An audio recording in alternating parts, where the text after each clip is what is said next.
Everyone. आज के lecture में हम बात करेंगे अबाउट द सेकेंडरी बैटरीज। इससे पहले लेक्चर में हम बात कर चुके हैं व्हाट आर प्राइमरी बैटरीज और वो क्या होती थी। ठीक है, प्राइमरी बैटरीज आपने पढ़ा है इससे पहले लेक्चर्स में। वो होती थी one time use kind of batteries. ठीक है, वन टाइम वो यूज़ होगी, उसके बाद उसे आप फेंक दोगे, जैसे कि रिमोट्स वगैरह में जो बैटरीज होती है और रेडियो में जो आपकी बैटरीज लगती है वो होती थी आपकी कौन सी, that was the primary batteries.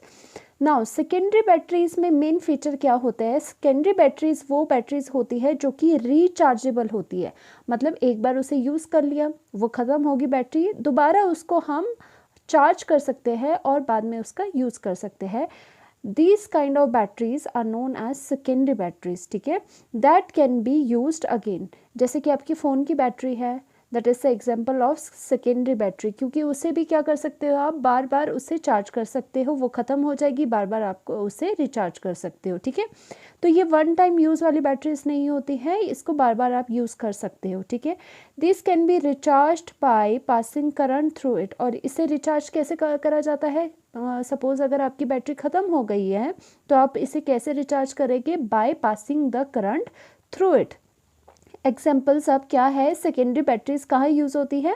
Secondary batteries are used in inverters, automobiles etcetera. जैसे ऑटोमोबाइल्स में बैटरीज होती है वो भी यही वाली होती है। इन्वर्टर है आपका, very important and easy example to understand secondary batteries. Okay, अब इन्वर्टर्स क्या होते हैं? इन्वर्टर्स में आप पहले जब आपकी लाइट चले जाती है तो इन्वर्टर जो काइंड ऑफ बैटरी है, सेकेंडरी बैटरी है, वो क्या करती है? आपको इलेक्ट्रिसिटी देती है। ठीक है, और जब लाइट आ जाती है, सपोज़ इन्वर्टर में जितनी इलेक्ट्रिसिटी थी या जितना चार्ज था वो ख़त्म हो गया, तो अब क्या होगा? जब आपके पास इलेक्ट्रिसिटी है, जब आपके पास लाइट है, तो वो क्या करेगा? इस इन्वर्टर को इलेक्ट्रिसिटी क्या करेगी? चार्ज करेगी। ठीक है, तो इसका मतलब ये क्या होता है? ये डिस्चार्ज होती रहती है। डिस्चार्ज होने का मतलब क्या है? कि करंट को पूरा का पूरा निकाल देती है और उसके बाद रिचार्ज भी हो जाती है। तो such kind of batteries are known as the secondary batteries, जो कि जिनको हम रिचार्ज कर पाए। ठीक है, बहुत सारे एग्जांपल है आपके सराउंडिंग में, तो वो सारी कौन सी बैटरीज है? वो सेकेंडरी बैटरीज है। नाउ जो सबसे इम्पॉर्टेंट एग्जांपल है अबाउट द सेकेंडरी बैटरीज वो आपका है, first is lead storage batteries. ये सबसे ज़्यादा इम्पॉर्टेंट है और इसका ये डायग्राम है कि ये कैसे वर्क करता है। सबसे पहली बात, लेड स्टोरेज बैटरीज की कभी भी आपके पास बात आ जाए तो इन्हें लेड स्टोरेज बैटरीज या फिर लेड एसिड बैटरीज भी कहा जाता है। वो हम आगे देखेंगे क्यों इसे एसिड बैटरीज भी कहा जाता है, lead acid batteries. Now first thing is that these batteries are secondary batteries और इनका सेटअप क्या होता है? इस तरह का सेटअप होता है कि यहाँ पर एनोड एंड कैथोड की जो है वो प्लेट्स लगाई होती है। ठीक है, अब इसमें क्या हो जाएगा, याद रखना है आपको हमेशा, जो एनोड है, एनोड में होगा पीबी। ठीक है, लेड के इलेक्ट्रोड्स होते हैं एनोड पे और कैथोड पे क्या है? ये जो ब्लू वाले आपको दिख रहे हैं, दीज आर एनोड और ये ऑल्टरनेट पे रॉड्स लगाई गई है। एंड जो रेड वाले आपको इलेक्ट्रोड्स दिख रहे हैं, these are the lead PbO2 के इलेक्ट्रोड्स हो गए। ठीक है, इसमें प्योर लेड है, इसमें PbO2 का इलेक्ट्रोड है जो कि क्या एक्ट कर रहा है? कैथोड। इसका मतलब जो ये ब्लू वाले हैं आपके पास, ये करेंगे एनोड एक्ट, और जो ये रेड वाले इलेक्ट्रोड्स है, these acts as a cathode. ठीक है, और आपको बताया गया था जो भी ये बैटरीज होती है ये बेसिकली किस टाइप के सेल्स होते हैं?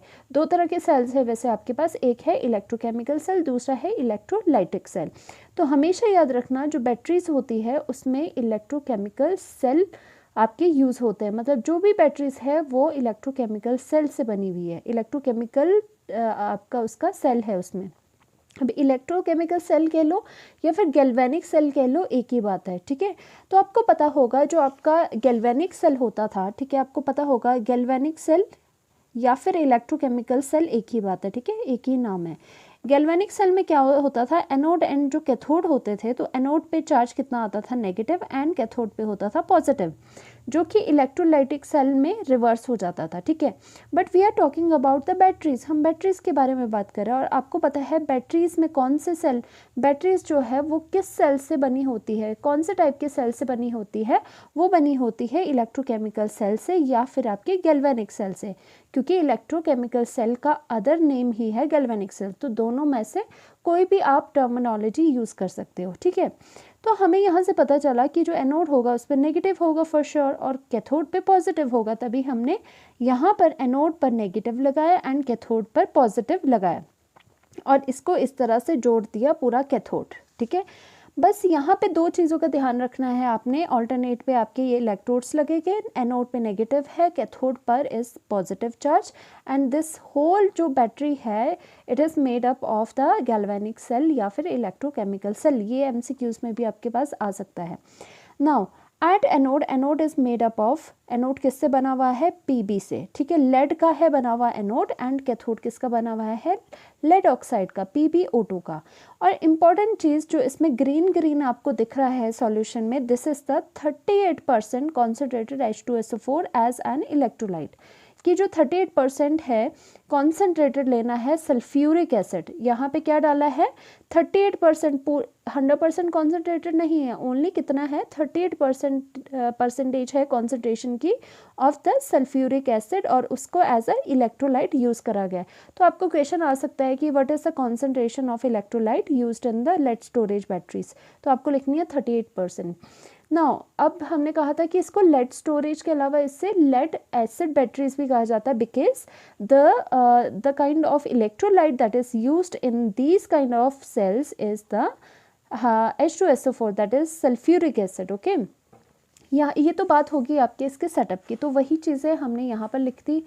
Eight anode it consist of lead, yes हमें पता है at anode it consist of lead and at cathode grid of lead is packed with lead oxide। lead की आपके पास ही इलेक्ट्रोड होगा बट उसको किसके साथ पैक करा गया है, PbO2 के साथ पैक करा गया है, दैट मीन्स कैथोड पे आपका PbO2 होगा और 38% सॉल्यूशन ऑफ सल्फ्यूरिक एसिड है is used as an electrolyte. ठीक है, ये तीन चीज़ें हैं सिर्फ और सिर्फ आपके लेड स्टोरेज बैटरीज में, और आपको ये मोबाइल फ़ोन्स वगैरह में भी देखने को मिल जाती है ये batteries. These batteries are very common और वेरी इंपॉर्टेंट। ठीक है, आपको ज़्यादातर यही देखने को मिलती है जो आपकी यूज़ होती है, कौन सी, रिचार्जेबल बैटरीज। ओके, ना इम्पॉर्टेंट क्या होता है बैटरीज या सेल में, उसकी एनोड या कैथोड पे रिएक्शंस। ठीक है, क्या क्या हो रही है और आपको डायरेक्ट लर्न करनी है, थोड़ा बहुत समझ लो कि कैसे क्या हुआ, अल्टीमेटली आपको ये लर्न करनी है बिल्कुल एग्जैक्टली।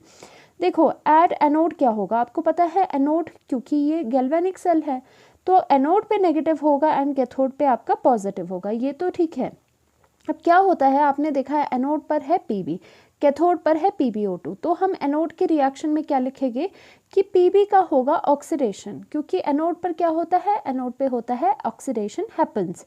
नाउ Pb क्या करेगा, पहले यहाँ से इस तरह से समझ लो। ठीक है, Pb क्या करेगा, यहाँ पर देखो Pb क्या करेगा, एट एनोड पे क्या होगा ऑक्सीडेशन, तो Pb कन्वर्ट होगा PbSO4 में, PbSO4 में ये कन्वर्ट होगा सबसे पहले। ठीक है, एट एनोड पर, एनोड पे ये चीज़ें हो रही है एंड Pb पे अब ऑक्सीडेशन स्टेट क्या है, जब भी ये कोई भी एलिमेंट अपनी ग्राउंड स्टेट में होता है, नेचुरल स्टेट में होता है, तो उसमें ज़ीरो ऑक्सीडेशन स्टेट होती है। ठीक है, एंड यहाँ पर कितनी है, सल्फेट में -2 होता है तो Pb के ऊपर आ गया +2 ऑक्सीडेशन स्टेट। ना आपको पता चल रहा है कि Pb जो है वो 0 से +2 ऑक्सीडेशन स्टेट में जा रहा है, तो आपको पता होना चाहिए 0 से +2 में जा रहा है मतलब increase in the oxidation state हो रहा है, तो इसका मतलब increase in the oxidation state कहलाती है आपकी ऑक्सीडेशन। तो इसी तरह से आपकी ये ऑक्सीडेशन तो हो गई, हमें ये तो पता चला कि Pb ऑक्सीडाइज करेगा PbSO4 में, but what about the electrons, और हमने बैलेंस भी तो करनी है इक्वेशन, तो आप क्या करोगे, Pb तो बैलेंस था पर सल्फेट, यहाँ पर सल्फेट है यहाँ पे सल्फेट है नहीं, तो हमने यहाँ पे सल्फेट लगा दिया, SO4 2 नेगेटिव हमने यहाँ लगा दिया। अब सल्फेट एंड Pb तो बैलेंस हो गए, बट जो लेफ्ट हैंड साइड है वो चार्ज -2 आ गया और राइट हैंड साइड भी हमें चार्ज मेंटेन करने के लिए इसलिए हमने यहाँ पे 2 इलेक्ट्रॉन लगा दिए, so that negative charge 2 unit left side भी है और राइट साइड भी कितना है, 2 नेगेटिव चार्ज है। This is the balanced reaction at the anode. ठीक है, तो ये आपके एनोड की वही रिएक्शन लिखी गई है कि here Pb oxidise from 0 to +2 in PbSO4। तो हुआ मतलब क्या हुआ कि Pb यहाँ से Pb की ऑक्सीडेशन होती है इनटू द PbSO4। तो आपको यही याद रखना, अगर पूछे भी आपको कि in the lead storage batteries at anode किसकी ऑक्सीडेशन होती है, हम कहेंगे oxidation of Pb happens and Pb is converted into the PbSO4। ठीक है, Pb से क्या बोलना है आपको कि PbSO4 में ऑक्सीडेशन हुई।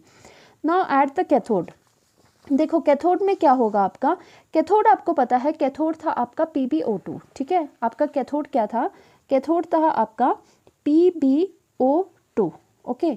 तो PbO2 से आप जाओगे, PbO2 से एक बात आपने याद रखनी है कि चाहे एनोड हो चाहे कैथोड हो, दोनों की ऑक्सीडेशन या रिडक्शन PbSO4 में होगी। तो PbO2 जो कैथोड था वो रिड्यूस होता है PbSO4 में। अब यहाँ देखो Pb की ऑक्सीडेशन यहाँ पर क्या है +2, एंड यहाँ पे Pb की ऑक्सीडेशन स्टेट क्या है, अगर किसी को निकालना नहीं आता तो अगर हम इसे x मान ले एंड प्लस यहाँ पे 2 ऑक्सीजन है, एक ऑक्सीजन की ऑक्सीडेशन स्टेट होती है -2, और ओवरऑल यहाँ पे 0 चार्ज है, टोटल पे कोई चार्ज नहीं दिख रहा है तो 0 हम मानेंगे, तो इक्वल टू हमने 0 कर दिया। Now x is equal to the +4। Now Pb की यहाँ पे ऑक्सीडेशन स्टेट थी +4, तो ये Pb जो है ये +4 से गया +2 में। ये तो हो गया कि इसका क्या हुआ, रिडक्शन होगी, क्योंकि +4 से +2 में गया, ऑक्सीडेशन स्टेट क्या हुई, वो रिड्यूस हो गई इनटू द +2। अब बात आती है कि हमें यहाँ पर इसको पूरा बैलेंस भी तो करना पड़ेगा। तो अब बैलेंस के पर्पज़ से मैं फिर से यहाँ पे लिख लेती हूँ PbO2, ठीक है, उसकी आप में रिडक्शन हो रही है इनटू द PbSO4। बट अब हमारे पास क्या है, चैलेंज हमारे पास है कि हमने इसको बैलेंस करना है। तो सल्फेट यहाँ था, ठीक है, सल्फेट यहाँ था, तो हमने यहाँ पर भी क्या लगा दी, यहाँ पर भी SO4 2 नेगेटिव लगा दिया, ओके ना। अब बिकॉज यहाँ पे +4 से +2 इलेक्ट्रॉन्स जा रहे हैं, ठीक है, तो हमें क्या करना पड़ेगा, हमें इलेक्ट्रॉन्स भी तो लिखने पड़ेंगे। 2 इलेक्ट्रॉन्स का चेंज आ रहा है तो हमने यहाँ लिखे 2 इलेक्ट्रॉन्स, ठीक है, हमने 2 इलेक्ट्रॉन्स यहाँ पर लिख लिए। अब क्या होगा कि 2 इलेक्ट्रॉन्स तो हमने यहाँ पे लिख लिए, बट बारी आती है कि चार्ज कितना हो गया, यहाँ पे चार्ज कितना हो गया, -2 पहले से इस सल्फेट पे था, -2 मतलब 2 इलेक्ट्रॉन यहाँ पे आ गए, टोटल चार्ज हो गया -4। अब राइट हैंड साइड तो कोई चार्ज नहीं है, तो इस चार्ज को न्यूट्रलाइज करने के लिए हमें यहीं पे मतलब लेफ्ट हैंड साइड पे ही हमें क्या करना पड़ेगा, +4 वाला चार्ज लाना पड़ेगा, पॉजिटिव। तो पॉजिटिव चार्ज कैसे लाए, पॉजिटिव चार्ज दे सकता है H पॉजिटिव आयन, ठीक है। तो H पॉजिटिव आयन क्या करेंगे, H पॉजिटिव आयन के हम 4 यूनिट लिख लेंगे, क्योंकि तभी ये -4 +4 से कैंसिल आउट होके ओवरऑल 0 चार्ज बनाएगा, ठीक है। ये पता चल गया आपको कि हमने ये चीज़ें क्यों लिखी। ना question arises about the balancing of hydrogen, hydrogen कैसे बैलेंस करें अब, तो उसके लिए हमें वाटर लिखना पड़ा H2O, बट हाइड्रोजन यहाँ पे 4 है, यहाँ पे 2 है, तो हमने 2 से इसको मल्टीप्लाई कर दिया। Now this is the balanced cathode reaction.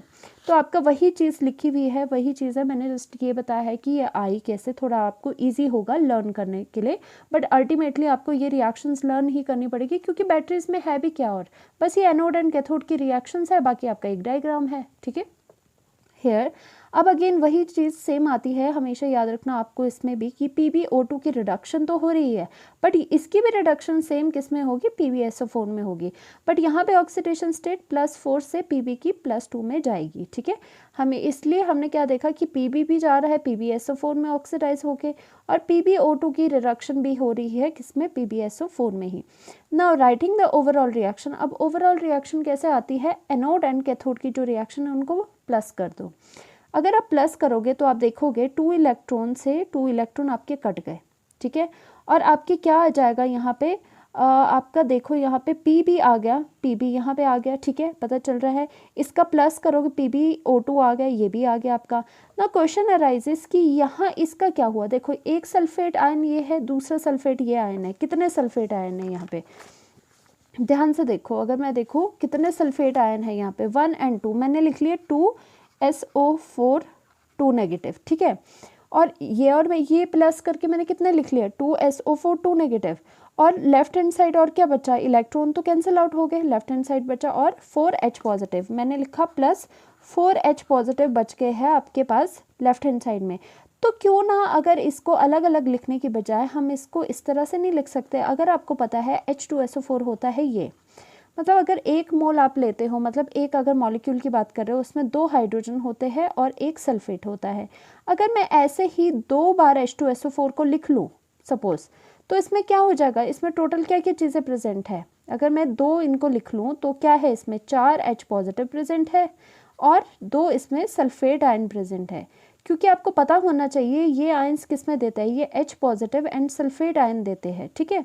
तो इसका मतलब जो ये चीज़ें यहाँ लिखी है 2 सल्फेट आयन 4H पॉजिटिव, उसकी जगह जो इक्वेशन ओवरऑल हम बना रहे हैं उसमें H2SO4 की यूनिट लिख सकते हैं। तो वैसे ही यहाँ पर करा, कंफ्यूज मत होना कि ये H2SO4 कैसा है, क्योंकि SO4 नेगेटिव 2 थे यहाँ और 4 H पॉजिटिव थे, तो इन्होंने सारा मिला के 2 H2SO4 बना दिए, जो कि मैंने आपको यहाँ पर दिखा दिया है, ठीक है। अगेन आगे क्या आएगा, राइट हैंड साइड आपका क्या हो जाएगा, PbSO4 के कितने मोल्स है, एक यहाँ पर प्रेजेंट है, दूसरा यहाँ पे, तो आपने 2 PbSO4 लिख लिया। एंड नाउ वाटर किसी से कैंसिल आउट नहीं हुआ, तो water remains in the reaction. तो ये क्या है, ये आपकी ओवरऑल रिएक्शन है। और साथ में क्या है, ये लिखते तो नहीं है, बट मैंने यहाँ पे समझने के लिए, अंडरस्टैंडिंग के लिए आपको लिख लिया कि जैसे ये रिएक्शन होगी तो लास्ट में एज अ प्रोडक्ट ये और ये तो मिलेगा, बट साथ में आपको इलेक्ट्रिसिटी भी मिलेगी, very high amount of electricity या फिर इलेक्ट्रिकल एनर्जी निकलेगी, ठीक है। अब क्या हो रहा है, जैसे ये बैटरी है, ठीक है, ये बैटरी है आपकी, बैटरी में क्या है, ये गैल्वेनिक सेल है। गैल्वेनिक सेल का मतलब क्या होता है कि जो केमिकल एनर्जी है वो कन्वर्ट हो रही है इलेक्ट्रिकल एनर्जी में, मतलब हमें क्या है, अल्टीमेटली इलेक्ट्रिसिटी मिल रही है। किससे, सेल के अंदर कुछ केमिकल्स हमने ऐसे डाले हैं, ठीक है, जिससे केमिकल जो एनर्जी प्रोड्यूस होगी वो चेंज हो जाएगी इलेक्ट्रिकल एनर्जी में।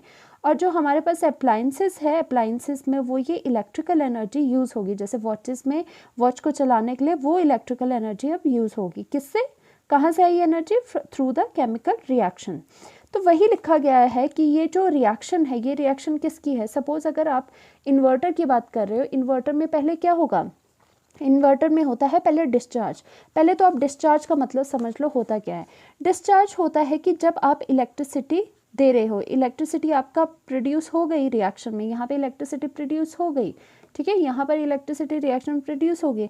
अब क्या हुआ, इलेक्ट्रिसिटी का डिस्चार्ज हुआ, मतलब अप्लायंसेस वगैरह, वॉच वगैरह में आपका इसका यूज़ हो गया इलेक्ट्रिसिटी का, तो इसे कहते हैं कि इलेक्ट्रिसिटी का क्या हुआ, डिस्चार्ज, ठीक है, डिस्चार्ज हुआ कि बन गई और उसका यूज़ भी होगी, उसका डिस्चार्ज हुआ। तो जब रिएक्शन लिखने को आए तो ये जो ओवरऑल रिएक्शन है, याद रखना, ये overall reaction of the discharge है। डिस्चार्ज का मतलब क्या है, जहाँ पे आपकी इलेक्ट्रिसिटी निकल रही है, जो पहले प्रोसेस होता है कि आपकी इलेक्ट्रिसिटी का डिस्चार्ज हो रहा है। और दो चीज़ें होती है, एक होता है डिस्चार्ज, मतलब इलेक्ट्रिसिटी का निकलना है कि इलेक्ट्रिसिटी प्रोड्यूस हो रही है और हमने कंज्यूम कर ली। दूसरी स्टेज आती है रिचार्ज। दो चीज़ें हैं, एक है डिस्चार्ज, दूसरा है रिचार्ज। अब रिचार्ज क्या होगा, रिचार्ज में, बिकॉज ये रिचार्जेबल बैटरीज है, रिचार्जेबल बैटरीज में क्या होता है, जो आपकी ये इक्वेशन है, केमिकल इक्वेशन है, वो सिंपली क्या होती है, वो सिंपली रिवर्स हो जाती है।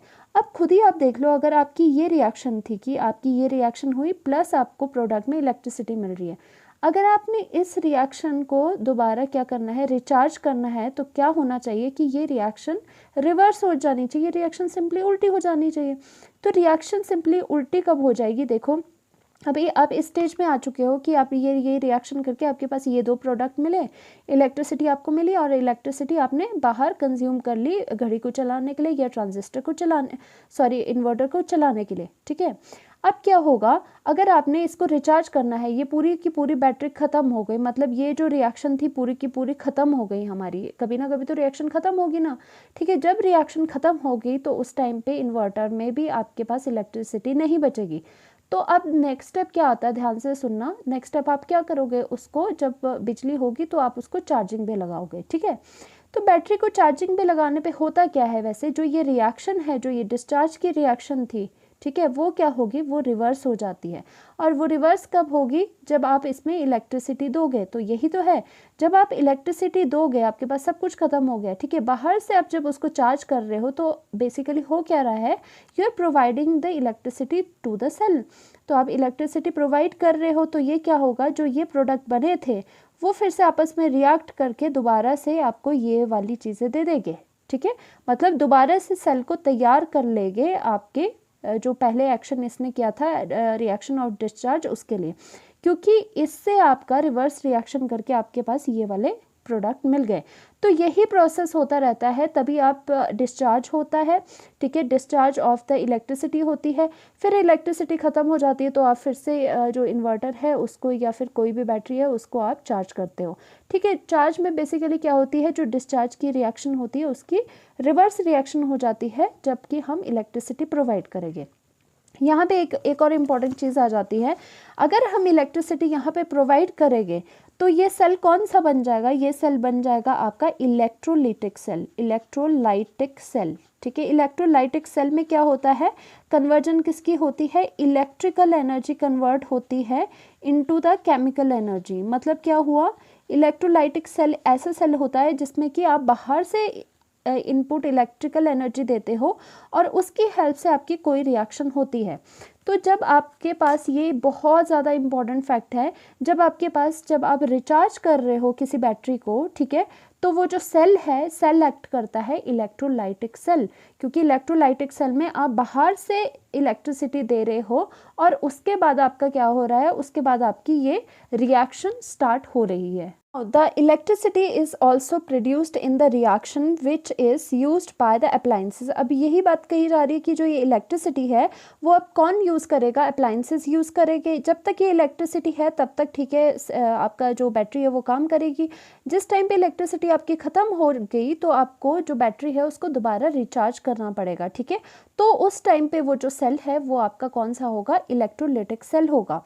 जब बारी आ रही है डिस्चार्ज की, जब तक आपकी इलेक्ट्रिसिटी बन रही है तब तक वो सेल कौन सा एक्ट कर रहा है, वो एक्ट कर रहा है गैल्वेनिक सेल, क्योंकि गैल्वेनिक सेल कन्वर्ट करता है किसको, केमिकल एनर्जी को इनटू द इलेक्ट्रिकल एनर्जी। मतलब क्या है, सिंपली कि केमिकल आपने रिएक्शन करी, उससे आपको इलेक्ट्रिसिटी मिल गई। अब अगर करोगे आप कि इलेक्ट्रिसिटी दोगे और कोई केमिकल रिएक्शन करवाओगे तो ऑब्वियसली आप कहाँ पे जा रहे हो, आप इलेक्ट्रोलाइटिक सेल में जा रहे हो। इलेक्ट्रोलाइटिक सेल क्या होता है कि बाहर से इलेक्ट्रिसिटी दे के हम कुछ जो रिएक्शंस है वो करवा पाते हैं, ठीक है। ये दोनों डिफरेंस थे इनमें। So firstly in lead storage batteries क्या होता है, यही चीज़ यहाँ पर लिखी गई है। Firstly in the lead storage batteries chemical reaction takes place, spontaneous reaction. क्या होता है, फर्स्टली क्या हो रहा है, ठीक है, एनोड पे कैथोड पे रिडक्शन एंड ऑक्सीडेशन हो रही है। और क्या होता है, रिएक्शंस कौन सी होती है, देखो हमने बैटरी ली, बैटरी में हमने कुछ केमिकल्स डाले, अब वो जो केमिकल्स है वो रिएक्शन कर रहे हैं सबसे पहले अपने आप। स्पॉन्टेनियस रिएक्शन वही होती है जो अपने आप हो जाए, बाहर से उससे कोई इलेक्ट्रिसिटी की ज़रूरत नहीं होती है, ऐसी रिएक्शंस, ठीक है। सो यहाँ पे एक्चुअली में क्या हो रहा है कि रिएक्शन अंदर हो रही है बैटरी के अंदर।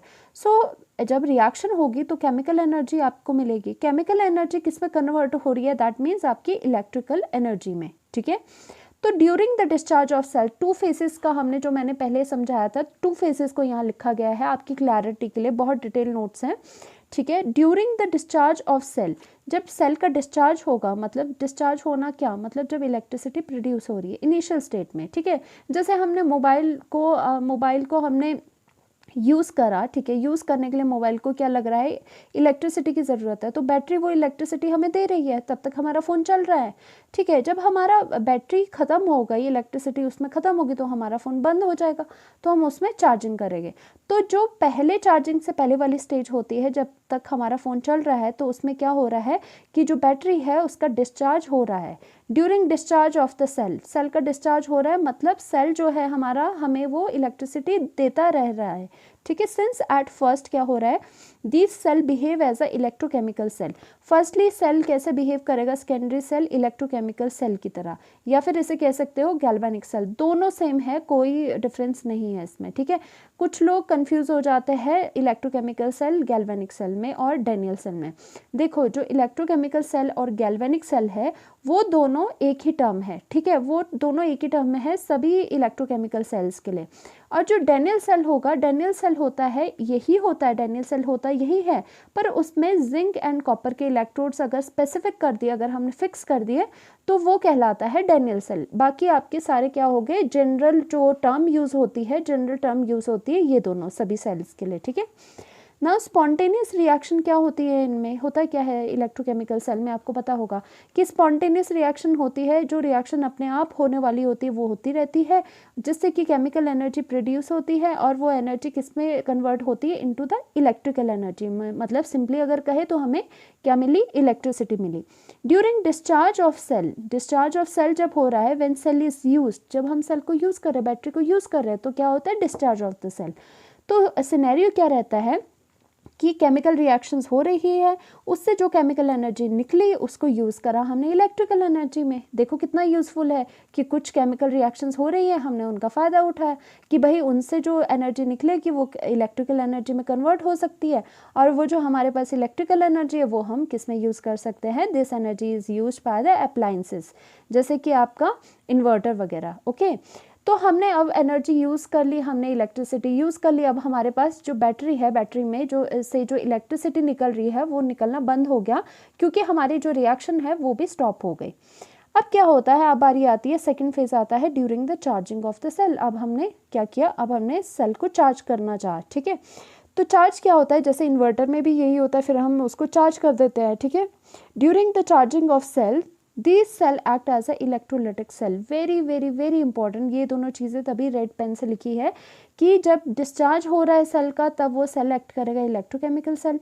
जब सेल का आपने चार्जिंग शुरू करी, तो वो चार्जिंग का जो प्रोसेस में जो आप सेल कैसा एक्ट करेगा, वो एक्ट करेगा इलेक्ट्रोलाइटिक सेल, क्योंकि द चार्जिंग ऑफ रिएक्शन क्या हो रहा है, ड्यूरिंग द चार्जिंग, जब चार्जिंग आपकी हो रही है तो reaction is reversed with the help of current which is passing through it. अब क्या हो रहा है, जो आपकी पहले पीछे मैंने रिएक्शन दिखाई थी, अब क्या हो रहा है, जैसे इलेक्ट्रिसिटी पास होगी, ठीक है, तो क्या होगा, आपका जो रिएक्शन थी आपकी केमिकल रिएक्शन वो रिवर्स हो जाएगी, वो उल्टी हो जाएगी। तो इसका मतलब क्या हुआ, वैसे भी आपको पता होना चाहिए इलेक्ट्रोलिटिक सेल में क्या होता है, इलेक्ट्रिकल एनर्जी कन्वर्ट होती है केमिकल एनर्जी में, ठीक है। केमिकल एनर्जी का मतलब क्या हुआ कि जो आपकी रिएक्शन है वो अब इजीली हो जाएगी, ठीक है। Now the battery is again ready, it has now it's chemical energy. अब क्या हुआ, सिंस हमने वो केमिकल रिएक्शन करवा दी, इसका मतलब अब बैटरी फिर से तैयार है। फिर से अब क्या होगा, फिर से हम यूज़ करेंगे, फिर से वो जो रिएक्शन आपने बनाई है अब फिर से वो उसका डिस्चार्ज हो जाएगा, ठीक है। ऐसा प्रोसेस चलता ही रहेगा। तो आपको यहाँ लिखा गया है नटशेल में, जो आपको चीज़ सीखने की थी यहाँ पे, during discharge of the cell, this cell act as, during discharge ये सेल क्या एक्ट करेगा, electrochemical cell. During the charging, जब उसका रिचार्ज होगा, चार्जिंग होगी, तो ये सेल एक्ट करेगा electrolytic cell. Very very important, ठीक है। और जो आपके सेकेंडरी सेल्स होते हैं, सेकेंडरी बैटरीज होती है, वो अच्छी कब मानी जाती है, जिसकी कि बहुत ही ज़्यादा चार्जिंग एंड डिस्चार्जिंग के साइकिल्स हो, कि जिसे हम बार बार चार्ज भी कर सके और जिसका डिस्चार्ज भी बार बार होता रहे, ठीक है, क्योंकि तभी उस बैटरी को हम बार बार यूज़ कर पाएंगे। इन एन इन्वर्टर, वैसे ही इन्वर्टर का एग्जांपल ले लो। इन्वर्टर में क्या होता है, in an inverter when it is providing electricity it is acting as a galvanic cell. जब इन्वर्टर लाइट हमारी चलेगी है, ठीक है, तो आपका क्या है, इन्वर्टर आपको इलेक्ट्रिसिटी प्रोवाइड कर रहा है, और उसमें जो वो सेल है वो कैसे एक्ट कर रहा है, गैल्वेनिक सेल, क्योंकि उसमें क्या हो रही है, इन्वर्टर के अंदर जो आपने सामान डाला है, आपने केमिकल्स डाले हैं, उसमें रिएक्शन हो रही है। रिएक्शन से केमिकल एनर्जी किस में कन्वर्ट हो रही है, इलेक्ट्रिसिटी में, और आप उस इलेक्ट्रिसिटी को कंज्यूम कर रहे हो। अब क्या हुआ, उस इन्वर्टर में एनर्जी, जो इलेक्ट्रिसिटी थी वो ख़त्म हो गई, उसके बाद हमें उसे चार्ज करना पड़ा। तो but when we provide it electricity, मतलब जब हम चार्ज करेंगे इसको, जब हम इलेक्ट्रिसिटी प्रोवाइड करेंगे, then inverter is charging and act as an electrolytic cell. Obviously जब किसी चीज़ को आप इलेक्ट्रिसिटी दे रहे हो और उसकी वजह से कोई रिएक्शन हो पा रही है, तो वो कौन सा सेल एक्ट करेगा, वो तो अंडरस्टूड है, वो एक्ट करेगा electrolytic cell, because reaction is reverse now. और ये ऐसा पॉसिबल क्यों हो रहा है, क्योंकि जो वो रिएक्शन है वो आपकी रिवर्स हो रही है। अगर कभी भी आपको इक्वेशन लिखने को आए पेपर में कि write the equation for the recharging of the lead storage battery, तो आप क्या करोगे, जो पीछे इक्वेशन थी उसको आप उल्टे करके भी लिख सकते हो और बता सकते हो कि इसमें ऐसा ऐसा हो रहा है, ओके। अब इसमें सेकंड जो आपकी सेकेंडरी बैटरी है, सेकंड आती है आपकी निकल कैडमियम सेकेंडरी सेल, ठीक है। अब पहले वाले जो नोट्स थे उसमें लिखा गया था fuel cell, fuel cell secondary cell में नहीं आता, वो एक अलग ही टाइप का यूनिक सेल है जो इसके बाद वाले लेक्चर में हम करेंगे, ठीक है। तो सेकंड जो आपका एनसीईआरटी में थोड़ा जैसा जिसका मेंशन है आपको, वो मैं यहाँ पे करवा रही हूँ, निकल कैडमियम आपकी भी एक काइंड ऑफ सेकेंडरी सेल है, ये याद कर लो, निकल एंड कैडमियम वाला समटाइम्स एमसीक्यूज में भी आपको पूछ लेते हैं, ठीक है। अनदर इंपॉर्टेंट सेकेंडरी सेल जो है वो है निकल कैडमियम का सेल। This cell has longer life than the lead storage batteries. देखो जो लाइफ टाइम है वो लेड स्टोरेज बैटरीज की ज़्यादा है। अब ऐसा नहीं है, आप ऐसे नहीं बोल सकते कि इसमें डिस्चार्ज भी हो रहा है फिर हम इसको चार्ज भी कर सकते हैं, ठीक है। तो फिर भी ये ऐसा नहीं है कि ये पूरी लॉन्ग लाइफ चलेगी, कुछ टाइम बाद तो बैटरीज ख़त्म हो ही जाती है, ओके। तो हम कह सकते हैं कि जो कंपैरेटिवली लॉन्गर लाइफ किसकी है, लॉन्गर लाइफ निकल कैडमियम की बैटरीज की होती है as compare to the lead storage batteries. These are more expensive to manufacture, तभी ये बहुत एक्सपेंसिव होती है मैन्युफैक्चर करने के लिए, इसीलिए ज़्यादातर आपको लेड स्टोरेज बैटरीज देखने को मिलती है, ठीक है। इसकी जो रिएक्शंस वगैरह है वो बहुत कॉम्प्लेक्स वगैरह है और आपको इतने डिटेल्स में नहीं जाना, एनसीईआरटी नहीं बोलती डिटेल में जाने को। एनसीईआरटी में जस्ट आपको इतना सा आपको गिवन है और साथ में इसकी ओवरऑल रिएक्शन किसकी गिवन है, of that of the discharge की गिवन है, ठीक है। ओवरऑल रिएक्शन ऑफ डिस्चार्ज आपको इस तरह से गिवन है, दैट्स इट, ये याद कर लो बस। बाकी आपको ऐड एनोड या फिर ऐड कैथोड बिल्कुल कोई नहीं करना, और इतना ज़्यादा ये इंपॉर्टेंट भी नहीं है वैसे। Lead storage batteries are more important. So इसमें क्या हो रहा है, कैडमियम जो सॉलिड में है वो NiOH होल थ्राइस के साथ रिएक्ट कर रहा है और उसके 2 मोल्स आपने लेने हैं। और कैडमियम किस में गया, कैडमियम की ऑक्सीडेशन हुई CdO, क्योंकि यहाँ पे +2 है अगर देखो तो आप, ठीक है, CdO में, और उसके साथ 2 moles of nickel OH whole twice मिला और साथ में वाटर आपका बाहर निकल गया। So that's all for the nickel cadmium secondary cell. तो नेक्स्ट लेक्चर में हम क्या करेंगे, हम फ्यूल सेल के बारे में बात करेंगे जो कि एक अलग ही तरह का यूनिक सेल है, ठीक है। Thank you so much to like and subscribe.